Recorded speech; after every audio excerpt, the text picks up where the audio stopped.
ভাই বোন বড় হয়ে গেলে আসলে কি হয় জানেন? একসময় যে ভাই বোনকে ছাড়া একটা দিনও কাটতো না, বড় হয়ে সে ভাই বোনের সঙ্গে মাসের পর মাস দেখা হয় না। ছোটবেলায় একই ঘরে ঘুম, একই প্লেটে খাবার, সামান্য কিছু নিয়ে ঝগড়া, আবার কিছুক্ষণ পরেই সব ভুলে একসাথেই হাসি। তখন ভাবতাম আমরা তো সারা জীবন এমনই থাকবো, কিন্তু জীবন বড়ই অদ্ভুত।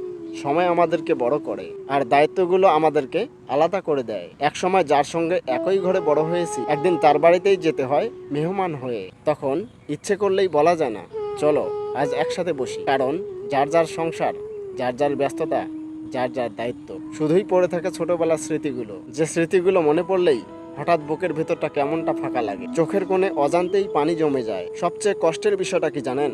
ছোট থাকতে আমরা কখনোই ভাবিনি একদিন আমাদের সেই শৈশবটাই আমাদের সবচেয়ে বেশি মিস করতে হবে। তাই ভাই বোনেরা, যতদিন সুযোগ আছে অভিমানগুলো একটু কমান, কথা বলুন, খোঁজ নিন, সময় করে একসাথে বসুন। কারণ টাকা পয়সা বাড়ি গাড়ি সবকিছুই আবার পাওয়া যেতে পারে, কিন্তু হারিয়ে যাওয়া শৈশব আর সেই মানুষগুলোর সঙ্গে কাটানো সময় কখনোই ফিরে পাওয়া যায় না। পৃথিবীর প্রতিটি ভাই বোনের সম্পর্ক ভালো থাকুক, অটুট থাকুক। আর যদি আপনারও কোনো ভাই বা বোন থাকে, তাহলে এই কথাগুলো তাকে একবার শেয়ার করে দিন। হয়তো আপনার একটি শেয়ারেই তার মনে পড়ে যাবে আপনাদের সেই ছোটবেলার দিনগুলোকে। ধন্যবাদ।